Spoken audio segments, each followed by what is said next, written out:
Thank you, John. That was fantastic. Thank you. Thank you, everyone. John, that was great job. It's great to be here. Great to be at Rowan. Actually, great to be in South Jersey. I was born in Camden at Lady of Lourdes Hospital. Not a place you walk during the day, sadly. Now it's changed a lot, I can tell you. But I grew up in Cherry Hill, graduated from Cherry Hill East, so I understand the plight of South Jersey, that we often get the short end of the stick when it comes to Trenton politics. And it seems that everything north of 195 is New Jersey, and this is kind of just this lost farmland. Well, certainly Rowan University is changing that. And Dr. Dworkin, what a great job you are doing. Thank you, and thank you for this gracious invitation. So a couple things you should know about me. I was the host of this show for 10 years. And John, I appreciate that you mentioned your personal story with your mom and dad in Ocean City, because I'm a believer that you really should judge political leaders by what they've done, not what they tell you they're going to do. Every candidate that stood here, I'm going to guess Democrats and Republicans, told you what they thought you wanted to hear. We're going to make sure that it's easier to get a student loan. We're going to make sure you pay off your loans faster. We're going to make sure we invest in higher education, and we're going to keep your taxes low, and our roads are going to be fixed. And they tell you all of these things. But I'm the only candidate that hasn't served in Trenton, has not held political office, and is the true outsider. So I look back at, well, how can you judge me for what I've done? Well, I served in the United States Marine Corps, and I did that after I graduated from college. So I was one of the only college graduate enlisted folks at Parris Island. It was a great experience. 8 years in the Marine Corps Reserve in artillery. It was funny because I was a fire direction control man. That was my MOS. So when I got out of boot camp, they handed me literally a box of pins, a pack of pencils, and a protractor, because our job was to direct artillery fire. So you draw from your experiences. And during the pandemic, I had been on the air, had a show on Fox TV for 7 years called Chasing News, Fox 29 in Philly, Fox 5 in New York City, My 9 in North Jersey. And we had a really great audience, which is how we lasted for 7 years in prime time. And then Jim Gerhardt, who was the #1 morning host for 25 years, I mean, a true powerhouse in radio, really reshaped talk radio in New Jersey back from his start in 1993, when a lot of what happened on the radio show in the morning motivated a lot of your parents to go and vote the incumbent governor, Jim Florio, out of office. And it was really the first time that talk radio had a huge impact on New Jersey. So it was a huge honor to be able to take on this slot when Jim retired. And what I did was I used the radio platform because, from my perspective, I had never intended on having a media career. It was completely accidental. And I got into TV first. And again, I had never done this. I was I was in the Marines. I graduated from college. I was a history major. I mean, most people said, oh, what are you going to do with that? You're going to teach history, right? It's another thing we're going to talk about when I'm governor, because I think the way we're teaching history now in our middle schools and our high schools, not giving a proper representation of how great this country is and how blessed we are to be here. But that is aside the point. But when I looked at the opportunity to use the microphone, I thought, this is not any career that I had picked.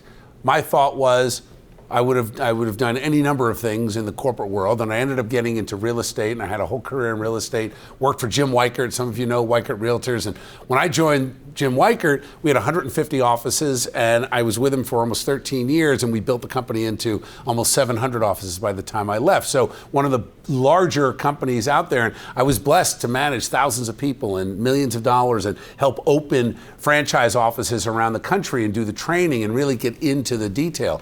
But media was not on my radar until I had an accidental meeting with a Fox News producer. And what happened was, I had been involved in politics a long time ago. 2004, I ran for Congress, and I did it in a district where no Republican wanted to run. It was 3-1 Democrat. The guy had been in office for 6 years, very left, but also very popular, and very small Republican representation. So I took on the race. Now, I got beat, But what happened was at Labor Day, so here we were a few weeks out of the race, it was Labor Day, and we took a poll, and I was at about 20%. And I thought, oh, okay, maybe these guys are right. This was a really bad idea. So I went to Jim Weichert. I took a leave of absence from my job. I took 6 weeks off. And in that 6 weeks, I knocked on doors. I walked 200 miles to 44 towns, knocking on almost 17,000 doors. And in that period of time, went from 20% to 40% on Election Day. Now, my opponent loves to make fun of me and say that, oh, you're a loser. We saw you lost that race. But I look at from an opposite perspective. If you could actually find common ground and talk to people who you know are on the other side of the aisle and find that common space where you can relate on things that impact average people, you've got something. And that doubling of our numbers showed that. So fast forward, I started doing a lot of interviews while I was doing my real estate job, and I get a call from a reporter, and she said, hey, we need some help. We need someone to weigh in on the mayor of Trenton, who at the time was under indictment and was likely going to be convicted and sent to prison. They said, nobody will talk about it because this, at the time, Governor Christie was in office. They said, do you think you could give us a 3-minute interview? And I said, sure, I'll do that. Now, the morning of the interview, I decided I was going to blow it off and I was just going to go to work because I had a million things going on that day. And my wife said, look, you can't blow it off because a friend of yours recommended you and you're not going to let your friend down. Just show up. So I walk into the room, and this was on Route 1 in Mercer County, right near Plainsboro, if anybody's familiar with that part of Central Jersey, the old Dow Jones building, right? So this cavernous place that Fox News owned. And I walk in, I go through security, and I'm in this room. It's probably about this size. The ceiling was a little higher, cavernous, and totally empty. And I'm about to call my wife and say, I told you, I knew I made a mistake. And across the room, a guy beelines right up to me, and he stops. He doesn't say hello. No pleasantries, but he holds his hands up. And he said, has anyone ever told you you have an enormous head? That was my introduction to media. And I said, no, hi, I'm Bill. So again, it was an accidental opportunity. And what happened that day, I did the interview, and he said to me, you know, you're about the same size, little plus with the size of your head. I never thought I had a big head. He said, can you do me a favor and stand at the front of the room? Now, the show, if you've ever seen any clips or old of the show, or maybe some of your parents watched it, called Chasing News, it was TMZ for news. So I was the ringleader, not the host. So we had all the reporters sitting on their desks and we batted things back and forth. So when we started, the job I had that day was to stand there because the host they had hired couldn't be there and they were shooting the pilot the next day. And he said, listen, you don't have to say anything, just stand there because I need the lighting. So being a nice guy, I stood there and I couldn't help myself. I started talking. And all of a sudden we started debating with some of these reporters. Well, they filmed the whole thing. I left, I forgot all about it. 3 months later, I'm on a meeting in Miami and I'm training a new franchise. And I get a call from the guy that said I have this unusually large head. And he said, have you ever thought about working in television? And I said, not even once. He said, well, Roger Ailes saw your tape and we want you to be the host of this new show. And that was it. I quit my job and I started in television. And then I got the radio job because Dennis and Judy, anybody know Dennis and Judy? Right? They're the midday 10 to 2. Well, they heard about the show, and it was called at the time Chasing New Jersey. And they said, who is this guy? Spadea. They had no idea how to say my name. Who does he think he is? We're New Jersey, because New Jersey 101.5. And they were busting on me, and someone called me and said, hey, you know, Dennis and Judy are making fun of you right now. So I called the show. And I said, before you make fun of me, why don't you guys come to the studio? I'll show you around. I'll bet we have more in common than you think. Well, Judy and I hit it off, and I filled in for Dennis on a vacation, and the rest is history. So the lesson there is, when you're thinking about your career, I can promise you what you're thinking you're going to do right now, it's very likely you'll do something completely different. Just be there for the opportunity. Now, why am I running for governor? After telling you that story, very, very simple. The definition of insanity is if you keep doing the same thing and expect different results. Now, I've lived in this state a long time, grew up here, came back here. My wife Jody and I have been married 30 years. We picked New Jersey to start our family, to build our roots, to start our business, to raise our kids. And I have watched New Jersey become completely unaffordable.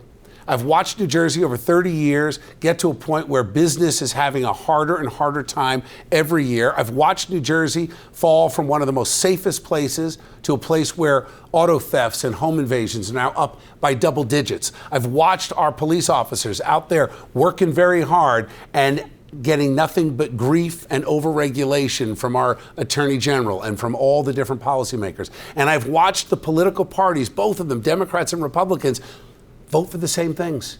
Watch our taxes go up. Watch our regulatory burden go up. And it becomes increasingly harder. And I look at two stats. Number one, for 5 years now, 7 out of 10 of the moves in New Jersey are out of New Jersey. And according to our friends at New Jersey Business and Industry Association, we're now averaging north of $3 billion of adjusted gross income leaving the state every year. So what does that mean? When you've got billions of dollars in income that's taxable leaving, that's spending power, buying power, taxation, all leaving the state. It puts the burden on all of you. And as you get ready to graduate and you look at the job market, there are fewer and fewer opportunities. And when I think about small business, small businesses like John's parents employ 1.9 million people across the Garden State. It's the largest single employer if you group them together, yet it's increasingly harder to start a business because tax burden is too high. So what are we going to do? 3 areas. Number one, we have to address affordability in New Jersey. How do you do that? One of the most important things we have to do with affordability is we have to get control of our energy costs. How are we going to do that? I'm going to scrap the energy master plan from this governor. We're going to end the electric vehicle mandate. We're going to invest heavily in 2 main sources of energy, 1, natural gas, and 2, nuclear. There are already 2 nuclear reactor pre-site approvals that have been through the federal government already. That's 5 years of bureaucracy already done, yet this government won't allow the green light for PSE&G to do that. We're going to allow them to move forward. Second thing is natural gas.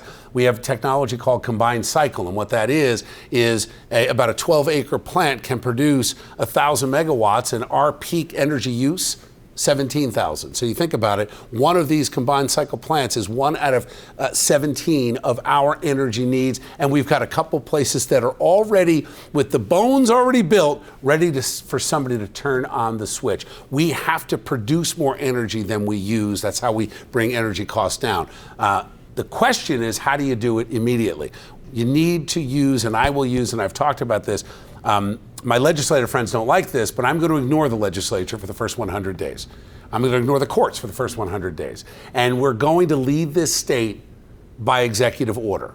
Now, the 1947 Constitution allows this. So how are we going to do it? Well, if we talk about affordability, it's doing things like ending the energy mandates, pulling us out of the Regional Greenhouse Gas Initiative, which we think can lower energy costs by about 10%. So that's on the affordability end. Then the second issue is public safety. Public safety has gotten away from us. We've got the state attorney general suing the New Jersey State Police because traffic fatalities are up.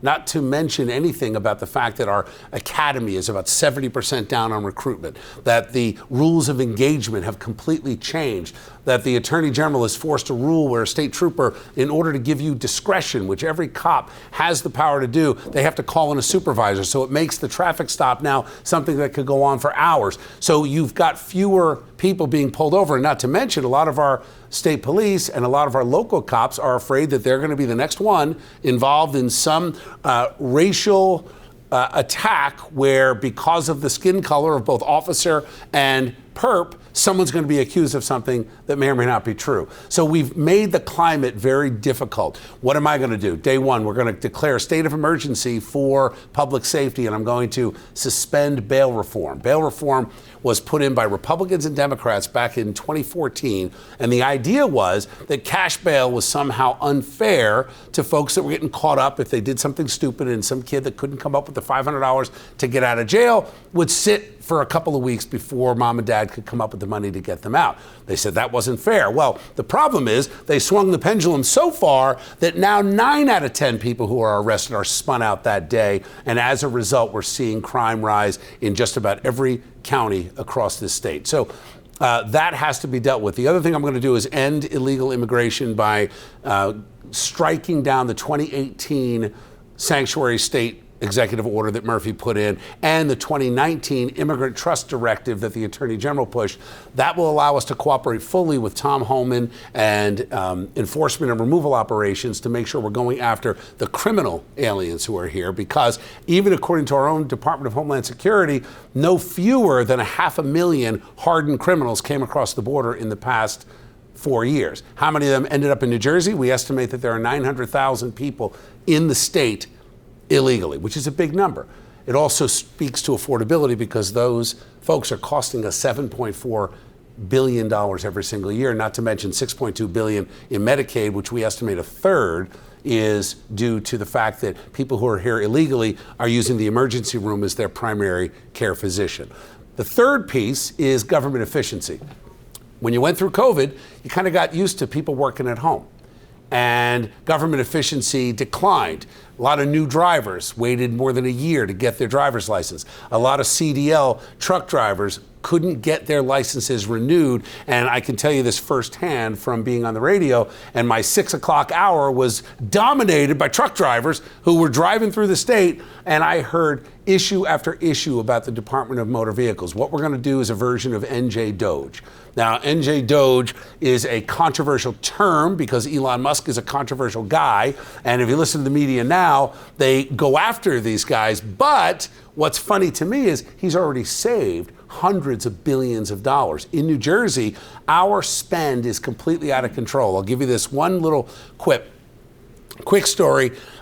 You've probably seen this. You're driving down the turnpike, you're driving on the parkway, you're driving on one of the main roads, maybe it's 42 or 55. Look at 55 when you're coming in from 295 to get to 42. That area is under construction. It has been under construction, if you're a student here at Rowan, your entire life. How do I know? Because the first house I bought in New Jersey was in Williamstown, Gloucester County, right near Geet's Diner. Schoolhouse Road, that little development there. So we would take that to get anywhere north, and it was under construction then. It's still under construction. Now you drive by a lot of these construction sites, and what do you see? You see 5 guys in a ditch working and 7 guys watching them, right? We've all seen this. And your knee-jerk reaction is to say, union wages, they're doing nothing, they're paid to watch. Well, turns out, not exactly true. The 5 guys in the ditch are working to fix the road.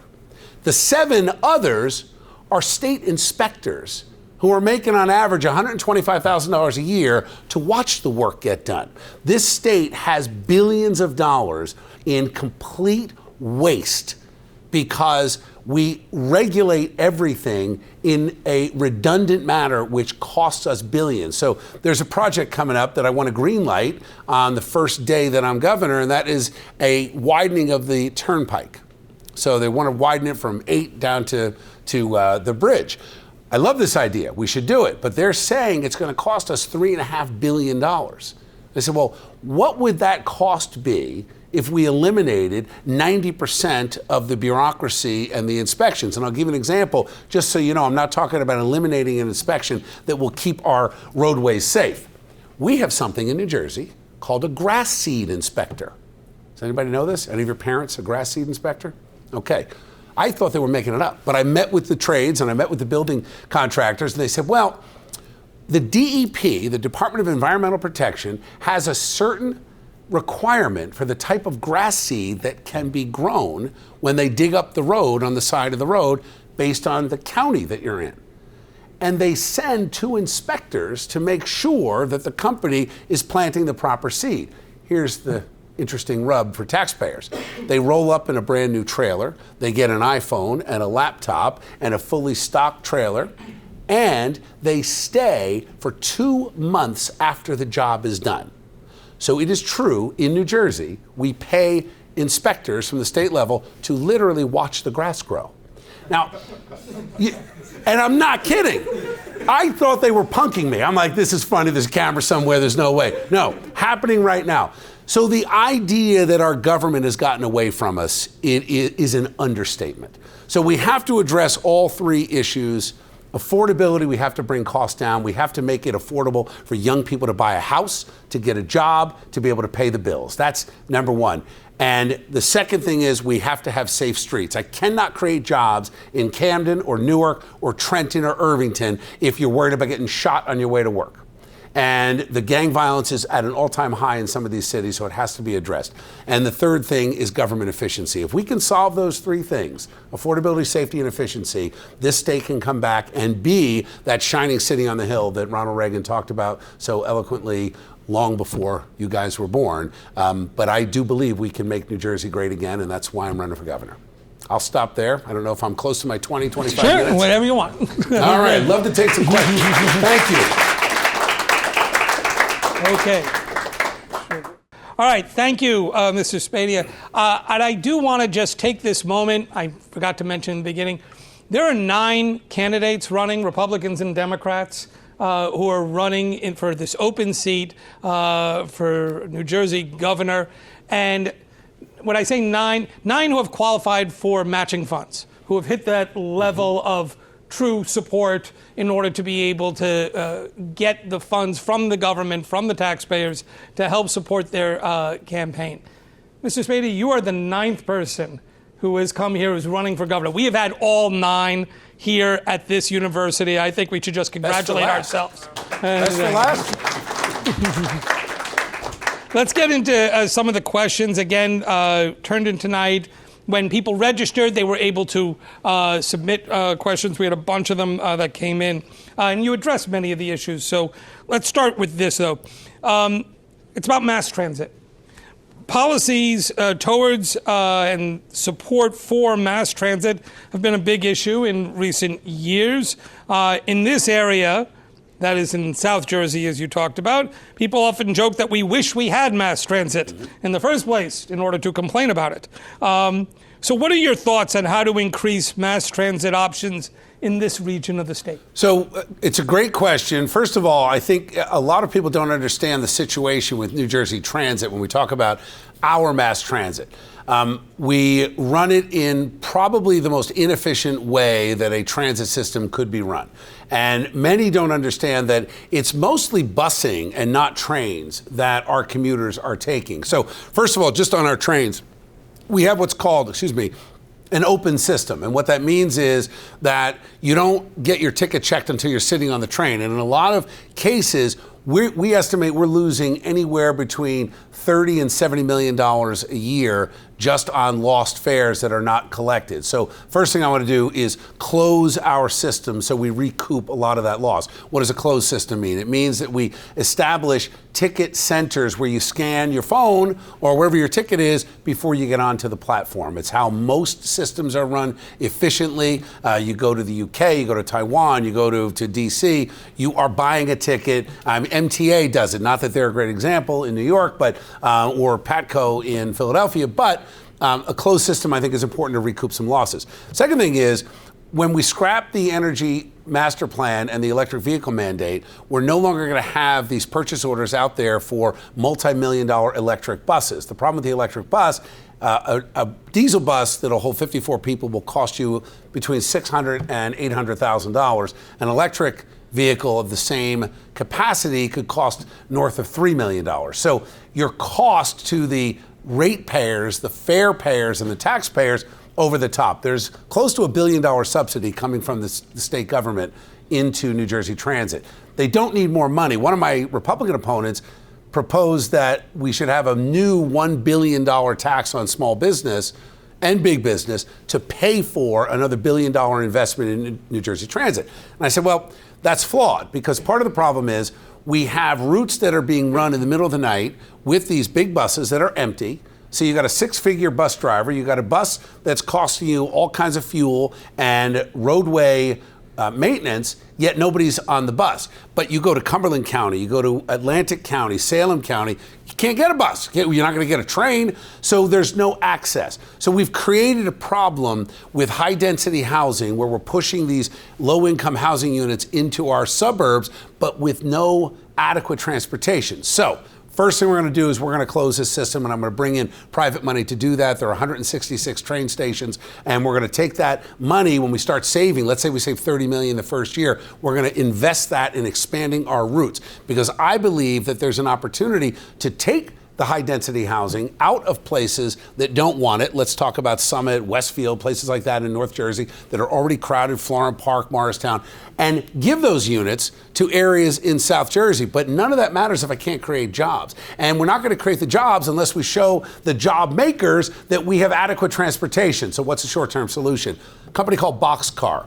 Boxcar is a private company that does bus commuting into Manhattan. And they have doubled in business over the last few years, and they're running it more efficiently than New Jersey Transit. I would like to see a public-private partnership, because it would be cheaper in some cases to subsidize an Uber ride for someone going to work than send a 54-passenger bus for 2 people.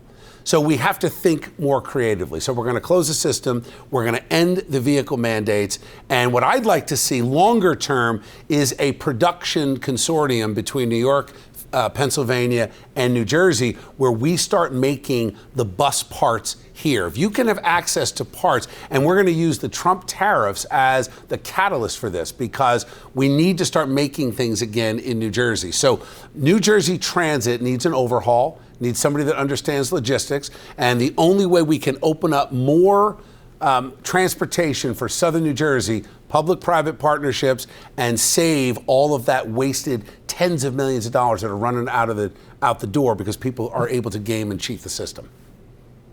Thank you. One potential, I want to stick on this topic for a second. One potential game changer for this region is the proposed Glassboro-Camden light rail line. Have you any thoughts about your position on that effort?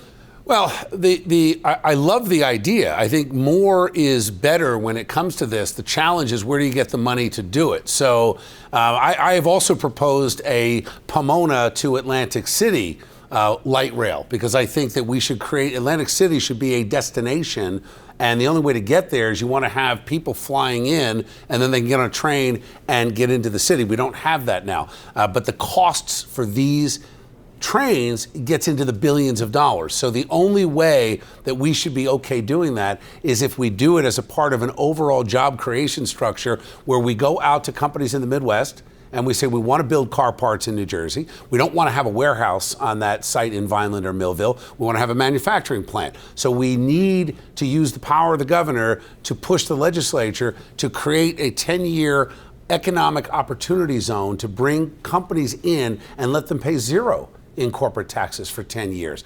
That comes with a commitment, and we would use the PLA, the Project Labor Agreement style, to say 80% of the jobs have to be local and 100% have to be legal. So they have to tie together. What we can't do is just say, if you build a train, people will come.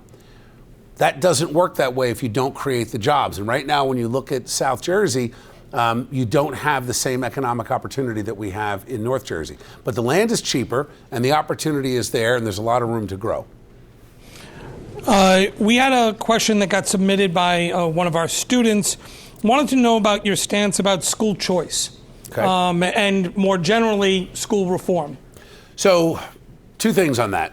First, I'm the only candidate in all 9 that will give you a 100% commitment that the money should follow the child. We need school choice across the board. However, if we're waiting for the legislature to act, we're going to be waiting until the 62nd governor is in office. This will be 57, by the way. It's never going to happen, right? If we wait for the courts, it's never going to happen. So what I'm going to do as governor is, I've looked at the cost of education, and the choice goes into our affordability program. Right now, a charter school will educate a child in high school for 2/3 of the cost of a traditional public school. Traditional public school in New Jersey is somewhere between $21,000 and $22,000 per student. And that doesn't even speak to special needs, where you can get into the hundreds of thousands, but that's a separate issue. Just taking your typical students that are going through our public school system, about $22,000 a year. It's much higher, almost double in some cases, if you're looking at Camden, Trenton, and Newark. In Newark, it's close to $40,000 a student. The taxpayers of New Jersey subsidized Newark with $1.1 billion. It's the largest subsidy going out to education outside of Rutgers University, which gets another $1 billion. That's another story. I'll talk about that in a minute, which is why I asked earlier when we met with the provost about how much of the taxpayers are subsidizing Rowan. And let me tell you the good news, this school is run about as efficiently as any higher education system that I've ever talked to or met. The cost to taxpayers is next to nothing. We're actually getting a return on investment in Rowan that we are not getting at Rutgers. But that aside, so yeah, it's good. I mean, look, you've got great leadership. It's not just because I'm here, because you'll learn about me. I won't tell you what you want to hear. I will tell you what I believe. You may not like everything I say. We're not going to forgive student loans, by the way. So I'm just letting you know, right? So when it comes to school choice, the first thing I'm going to do on the day of the inauguration is I'm going to get on the phone with the Board of Education in Newark, and I'm going to say, look, guys, you got 28,000 kids in the Newark school system. You've got 4,000 who are right now on a waiting list. And that was a year and a half old knowledge. It might be higher now. It could be 6,000. I don't know what the exact number is today. But the idea is that the mayor, who's running for governor, Ross Baraka, and the governor won't allow those kids to have the choice of getting into a charter school. So starting on November 5th, the day after the election, we're going to start talking to our investment partners and friends, and we're going to see if we can raise a couple $100 million to roll in trailers to places like Camden, Trenton, and Newark, and hire teachers and get ready for the executive orders on January 20th, 2026, where we're going to force the issue that those 4,000 kids are going to be taken out of the traditional public school and enrolled in a charter school. What does that mean to our taxpayers? Well, the charter school does it for 2/3 of the cost. If we're spending $22,000 a student traditionally, we're spending $13,000 for a charter school. Parochial school even less, $7,500, $8,000. So the idea of school choice, we cannot afford as a state not to have school choice. But again, we have 18 months to fix this state, because in 18, and anybody that'll tell you it takes 8 years is lying to you. They're just running for re-election and they haven't won the primary yet. And I'm not singling anybody out, I'm actually singling them all out. They all say the same thing. I'm gonna tell you it's gonna be 18 months to fix it. And the only way to get it done in 18 months is to issue executive orders. So I'm gonna get on the phone with the Board of Ed president in Newark and say, you've got two choices. Release those 4,000 kids into these trailers that we have just rolled up, or the state of New Jersey is going to take over your Board of Ed. So I'm going to be very aggressive and dramatic when it comes to that. And we will take over every city Board of Education that does not comply with the immediate push for school choice, because we cannot afford to allow one more student to go through a Newark school system where we spend $1 billion and 9 out of 10 of those 28,000 kids cannot perform at grade level. 9 out of 10.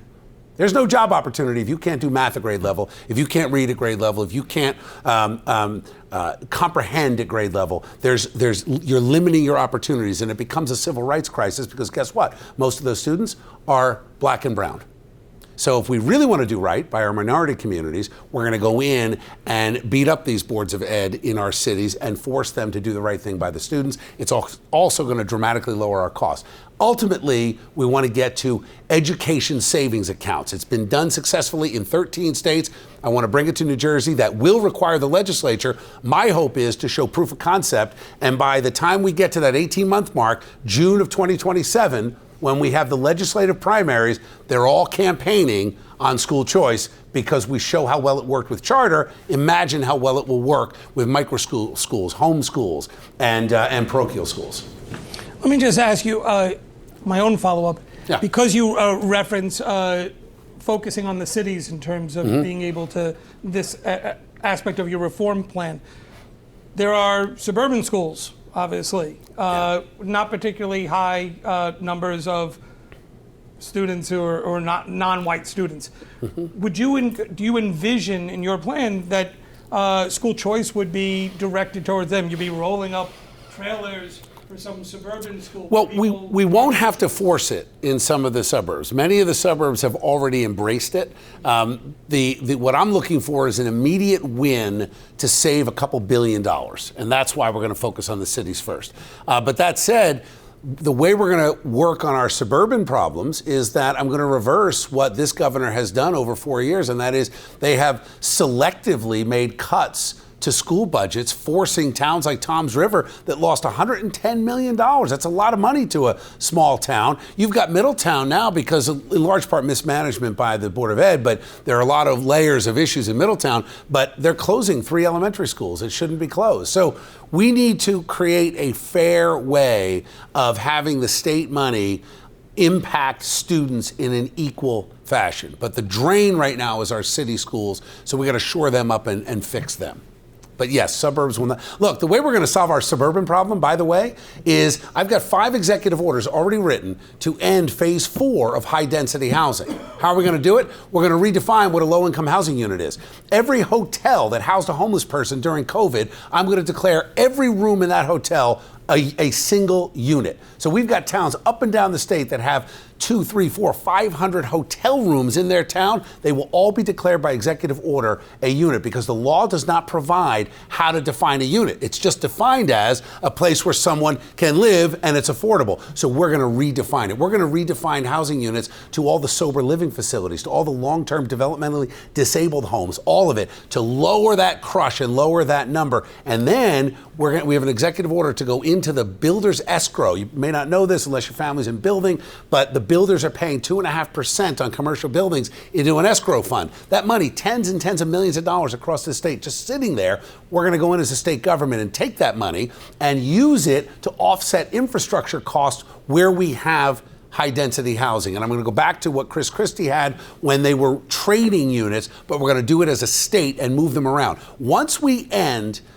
illegal immigration, you're going to take hundreds of thousands of students out of our schools that the locals are paying for, thereby reducing the classroom size. And once we start enforcing the law and then stopping this absolute explosion of low-income housing in our suburbs, those classroom sizes are going to come down. But you want to be fair to people, so where they will find affordable housing is going to be in our cities. But we have a moral obligation and in my opinion, an ethical obligation to make sure that our cities are safe. So when we combine that with getting rid of the sanctuary state, cooperating with the federal government, eliminating bail reform, and changing the way that our police officers can engage with perps, the game is going to change, and I believe we can make our cities safe and prosperous again.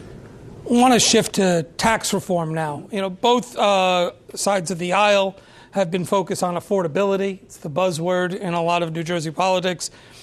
So the question came in, can this be done through targeted property tax rebates like the Anchor and Stay New Jersey programs, or would you prefer to see more fundamental tax reform? And if so, what would that fundamental tax reform be? Okay, so it's 52% of your real estate taxes are going to education. In some towns, it's as high as 70%. So $33 billion collected in real estate taxes from New Jersey homeowners every year, highest in the entire country.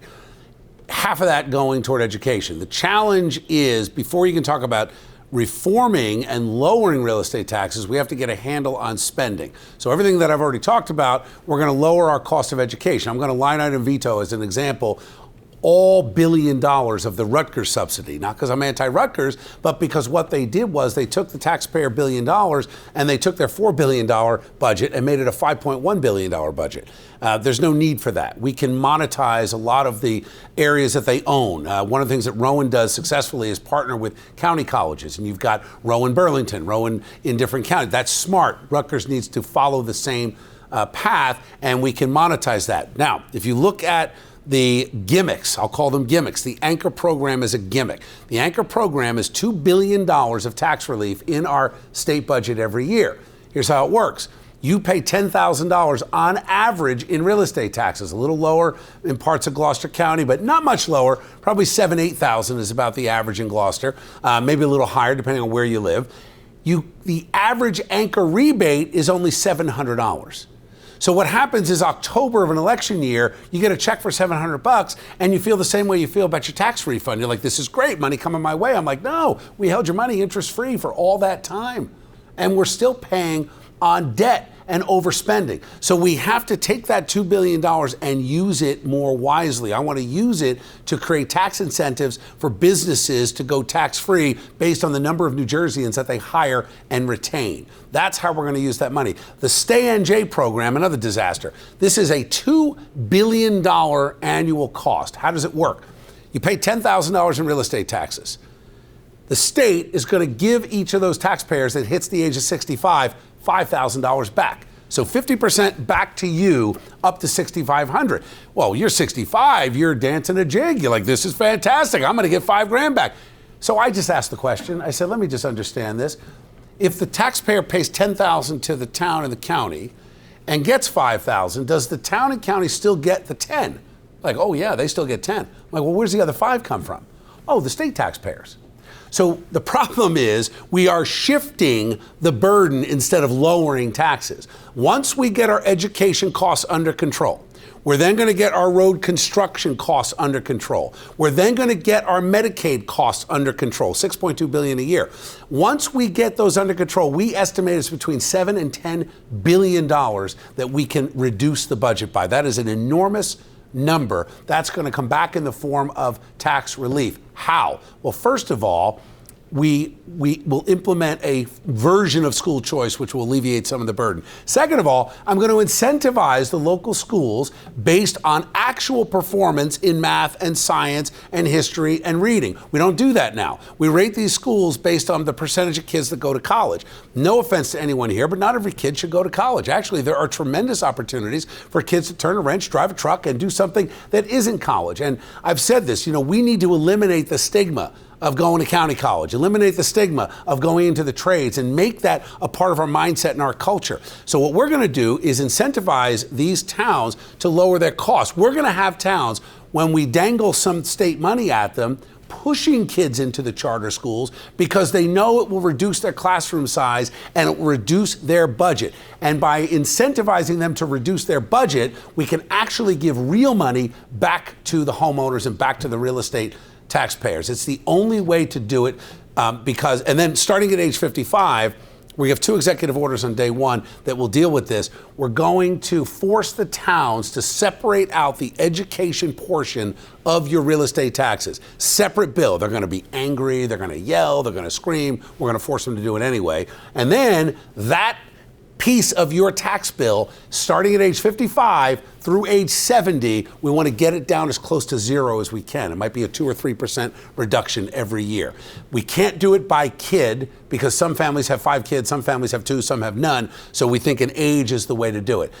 You can't wait till you're 65. What we need to do is incentivize people to stay in New Jersey when they're in their peak buying time of their life. Their 50s are where they're spending money. They're buying a boat. They're buying an extra car. They're going out to dinner. Maybe they're empty nesters. We need them staying here. When I was a kid, we used to have dinner at my great-grandmother's house. We had a 3-generational household every Sunday. And it was gravy, not sauce. Just saying. If you've had that argument at home, say, I knew it. Always won. It's always won. Right? So anyway, point is that we have made it unaffordable. Grandparents are moving out to Florida. Maybe they're just moving out to Delaware. Kids are moving. We need to keep these families together by making it affordable for the young folks to get a job and afford to live here and buy a home, and for the older folks to be able to stay. So we're going to create affordability by creating new jobs and new revenue, and we're going to start lowering taxes by alleviating the burden of our education. It is a practical plan. It shouldn't even be partisan, but I can tell you I'll be the only one that talks about doing it that way. Shifting a moment, all too often politics seems to be endless negativity, unseemly compromises. You and I spoke earlier about some of the things, the nastiness of the primary campaign. The question is, why should young people look to run for political office? Well, because politics is infused in every level of our lives. If you want to talk about public safety, you better elect a governor that is pro-cop and understands what qualified immunity is and appoints the right attorney general. If you want to talk about lowering the burden on you when you graduate college, you want to go buy a home, we better have a legislature and a governor that understands affordability and understands that, yes, the cost of eggs and milk and gas impacts us. So I would encourage everyone to spend time in public service. I think it's really, really important. Here's the challenge. You really have to have a thick skin and overcome the lies. My opponent, who was the nominee last time and ran now his third time, spent $25 million over 9 years running for office. And he has spent $3.5 million in just the last few months lying about me. Now, how do we know he's lying? Well, because nobody can figure out where he's getting the so-called facts that he's throwing out on these mailers, and they make me look as ugly as possible. There's this one mailer going out where I'm bent over. I look like a troll under a bridge. And I'm talking to my wife, Jody. I'm like, when did I pose for that picture? Like, what was I thinking? So it's the out-of-context stuff that is equally bad to the lies. I'll give you an example. I have more than 15,000 hours of searchable audio and video. I was 7 years on Fox TV. I've done audio books. I make movies. I have a company that makes movies for Lifetime TV that I started about 6 years ago. So there's a lot. And I've been on the air 10 years now, 4 hours every day. Well, my opponent took a clip of 23 seconds, and he's running this on Fox and on NBC, and it's been running now for 2 months. They put about $1 million behind it. And I'm quoted as saying, I'm a little more liberal than some of my conservative friends. I think there ought to be a pathway to citizenship. Now, what's funny about that quote is that he took it, that's 8 years old, and he put it next to President Trump talking about the Biden invasion over the southern border. And his conclusion in the ad and in the mailers, Spadea is weak on immigration. He actually doesn't want to solve the problem. Amnesty for all. What he failed to mention was the question that I was asked that I was answering. The question was, do you think somebody who came here on a legal work visa, has a job and a house and a wife and 2 kids in the school, pays their taxes and has no criminal convictions, but didn't have the money when it came to hiring a $30,000 lawyer and 10 years of delay and bureaucracy to get through our broken legal system, and now they've run afoul of it and they haven't been able to renew, should they be allowed to stay? And I said, I'm a little more liberal than some of my conservative friends on this. They ought to have a pathway to stay here. So context is key. And if you can absorb the hate and the vitriol, we now have a police officer that parks outside of my house. To my knowledge, I'm the only candidate that has that, because we get death threats, we get attacks. And let me tell you, the Republicans are the nastiest ones, because I have gone after establishment Republicans my entire career. I don't think that you should be above criticism just because we're in the same party. I'm running because the Republican Party broke this. I say this speech after speech. There are 2 problems in New Jersey. Woke Democrats who have absolutely gone wild with gender studies and climate change and all this other stuff, and they've kind of lost their reason, in my opinion. But the bigger problem are the weak Republicans who let them do it. And they take the crumbs off the table and the scraps off the table. Meanwhile, how is it possible that we were locked down for 2 years? How is it possible that they closed outdoor spaces?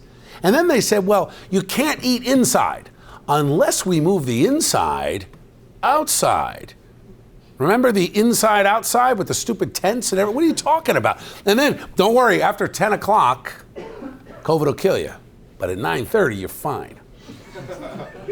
It was a lot of lunacy that went on. And now we've been proved right, that the jab was not what they promised. And that's another thing that I've been attacked on, disagreeing with President Trump. Guys, I'm proud to disagree with any Republican, even President Trump. And when I had the president on the show a couple of times, and I talked to him not just backstage in Wildwood, but I saw him in Bedminster a couple of weeks ago, and we spent a quality time having a real conversation. And he asked me about some of the attacks that I'm getting from my opponent, and I reminded him, I said, Mr. President, the latest attack is that I said you failed. I said, but let me remind you, I said it to you live on the air, and you said, you're right. And he looked at me like, you're right, I did say that. And it was all about how I said he should have fired Fauci, he should have fired Birx, should have fired Chris Wray, and I disagreed with Warp Speed and the way they rolled out the vaccine. But the point is that if you can get to the level where you don't sink to their level, you know what I'm not doing? We're not running ads lying about my opponents. I'm not looking for a soundbite, not looking for a quick hit. I'm not even addressing in our advertising. What I'm addressing to the people of this state, So don't compare us on who's closer to Trump.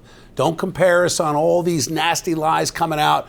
Ask the candidates, what are you going to do for the state of New Jersey? How are you going to lower costs? How are you going to make the streets safer? Do you have the experience and the record of actually getting the job done? So it's a long way of saying, yes, but be up for a fight, because it is nasty, and I think for the foreseeable future it's going to be nasty. But if you shy away from it because you're afraid of the nastiness, then the bad guys win. That's how you got to think of it.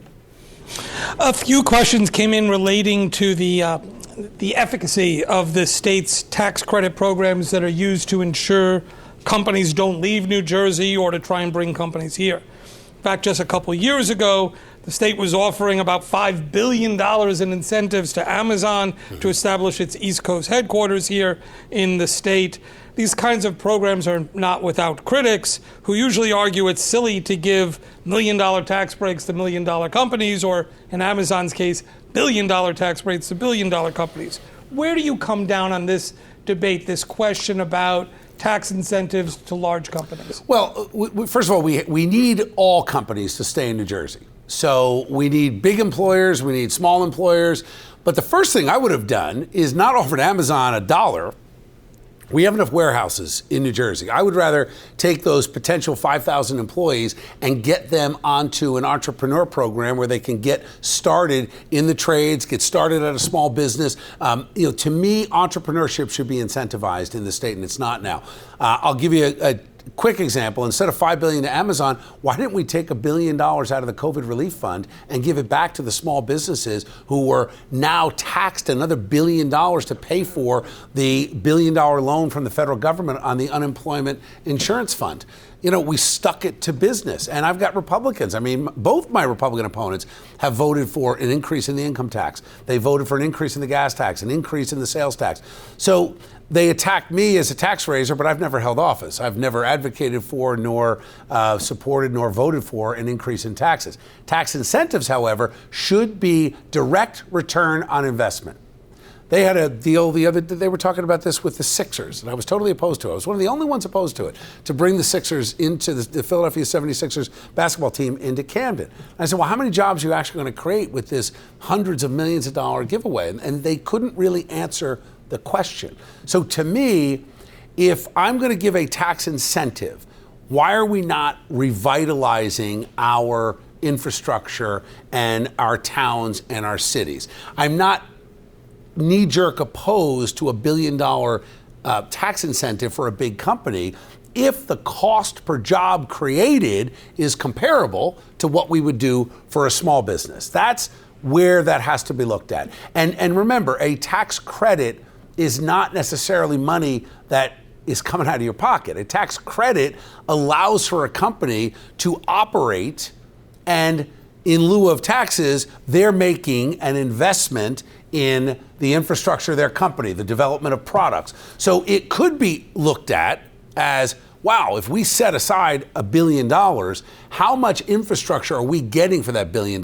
How many jobs are created for that $1 billion? Because the company would be looking at it saying, I don't have to pay the $1 billion in taxes, therefore I have some of that money to invest in. And I am not one to criticize any company for making a profit. Let them profit. I want them to profit here, though, because eventually we want them paying taxes here, and we want all their employees paying taxes here. We want their employees buying cars here. We used to make cars in New Jersey. Not anymore. We ought to be making machine parts. We're down to 200,000 manufacturing jobs in this state. If we could spend $1 billion to double that number to 400,000 manufacturing jobs, and when your lawnmower breaks, you're not waiting for the supply chain in China, you're buying something that was made in Somerville or in Westmont, that's a positive gain. Should we use tax incentives for that? Absolutely. Why are you a Republican? Well, that's a great question. I am a Republican because the party platform and ideas are more in line with my personal thinking. I believe that Republicans stand for strong defense, safe streets, and business opportunity and growth and development. I think that if you compare the two parties today, the Democrats are so far out of whack. I don't understand why anybody's a Democrat these days, because of the radicalism that they have. When I think about being a Republican, I think we line up with there are two genders, not 27. We line up that opportunity should not be based on skin color. It should be based on merit and contribution and hard work. So the Republican Party is the party that respects law and order, the sanctity of life. I'm also pro-life. I'm the only candidate who is not only proudly pro-life, but I am endorsed by National Right to Life and New Jersey Right to Life. Thank you. And for those of you who are not pro-life, that's okay, because the way I address the issue is very different than most pro-life candidates. I want to empower real choice. There's no choice in New Jersey. The state government funds Planned Parenthood. The only choice for a mom who's coming out of an abusive relationship or a relationship or a terrible economic situation, they are geared and steered one way toward Planned Parenthood funded abortions.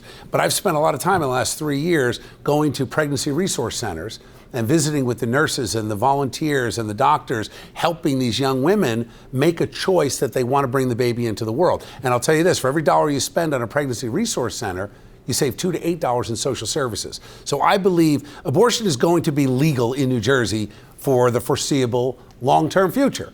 However, we could, as a responsible society, actually have a pro-family, pro-mom, pro-baby policy that invests resources to give that young woman who looks at the ultrasound, and 9 out of 10 who see it want to bring the baby into the world. The problem is there are no state resources for that young woman, and I want to create those. And the real fundamental difference between Republicans and Democrats, Josh Gottheimer, one of my potential opponents in the general, believes that pregnancy resource centers are cults and should be shut down. I believe women should be making the choice. And part of the sad thing about politics is that it's all about the name. And the Democrats will tell you Republicans just want to take away women's rights. How do you get there? It's just not true at all. So, long answer to that short question. We've got a few more minutes. Want to try and get a couple more Sure. in. I want to talk about the role of the Attorney General. I mean, you referenced it earlier. Yep. If you're elected governor, one of your duties will be to appoint the state's Attorney General.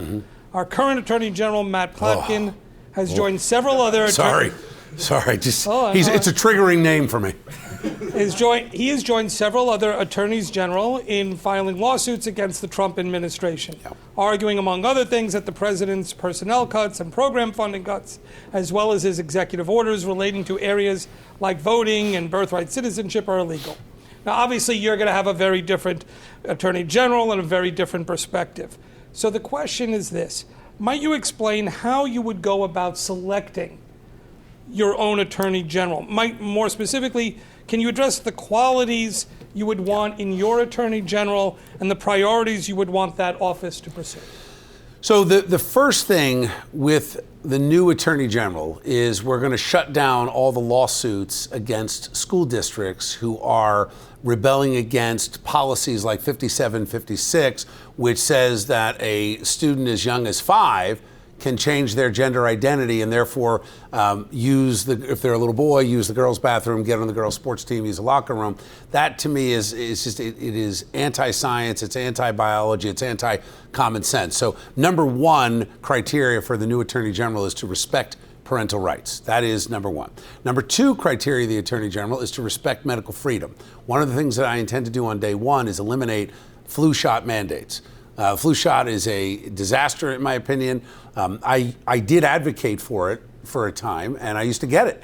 And then you start reading and learning, and you're like, I don't know if an 18% efficacy is worth a mandate. Now that we know from some of the science coming out, there was a study done just yesterday that talks about how you're actually more vulnerable to other diseases and viruses getting the flu shot. So again, wherever you fall in that debate, the government shouldn't be mandating it, and we're going to make sure that we have an attorney general that supports medical freedom. Third criteria is an attorney general who values and understands qualified immunity. Qualified immunity allows for a police officer to do their job. Now, I spend a lot of time, and not only did I advocate every Monday on Small Business Monday for small businesses on the show for 10 years, but every Friday was Blue Friday, where we honored a local member of law enforcement. Part of the challenge is that when you go against the cops on qualified immunity, the cops can't do their job. And I've spoken to hundreds and hundreds of these police organizations, the unions, and 200 clubs where we raise money for fallen officers' children. I've talked to enough widows of police officers to tell you that they need to be empowered to do their job. And policing is ugly. When you are in the throes of an arrest, it's an ugly thing. Their fists are thrown and there are knees and punches and spit and blood and everything else. And if you're into a situation like that and all the media shows you is the takedown, you're seeing something that isn't accurate. It's no different than the ads my opponent's running about me. Here's 20 seconds, see he hates Trump. Here's 25 seconds, see he supports amnesty. All untrue, but it's easy to take it out of context. And the news media has been so irresponsible that we need a pro-law enforcement, pro-qualified immunity attorney general. Fourth thing is I believe in stand your ground. I believe that the government should not be getting involved and getting in the way of legal gun owners. So I'm a very strong two-way guy. I actually headed to Washington tomorrow and I'll be meeting with the NRA. And I can tell you, I'm the only candidate that's going to qualify for an A rating from the NRA. Not only was I in the Marines, but I'm a gun owner. I taught my kids how to shoot when they were 12 years old. My dad taught me when I was 12 years old. The idea is that you have a right and we need help from legal constitutional gun owners. I'd like to see a reciprocal license for carry. I've got a license to carry in Utah. It's good in 30 states, not in New Jersey. It's sort of ridiculous. We should be accepting those reciprocal licenses. So that's another thing with the Attorney General. Also, last point on the AG, I believe we need to start following the federal criteria for charging perpetrators of crime, and we should be charging 14-year-olds as adults, as our new U.S. Attorney Alina Habba is charging that 14-year-old kid in Newark for gunning down a police officer. You know, he killed that detective. The detective was, 26, 27 years old. I've been on stage twice now with Ross Baraka. You know, he hasn't mentioned that fallen officer once. It's an utter disgrace. But I think we need to lower the age where we start charging certain crimes as an adult, and certainly killing a police officer in cold blood qualifies. We've been talking for an hour, and so I really appreciate you spending the time. But we have one final question, a RIPAC tradition here.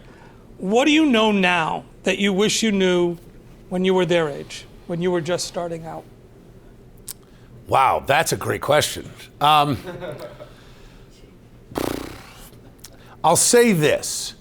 What I know now is that every single thing you do is hard. And I don't mean to tell you that to demoralize you, but you need to enjoy the victories along the way. What I wish I had known then was that it wasn't about setting one goal and let me accomplish that goal and then I'm good. And I'll tell you something, it's not money, it's not success, it's certainly not fame. It is being satisfied with the journey of your life. And that is something that you've got to look at.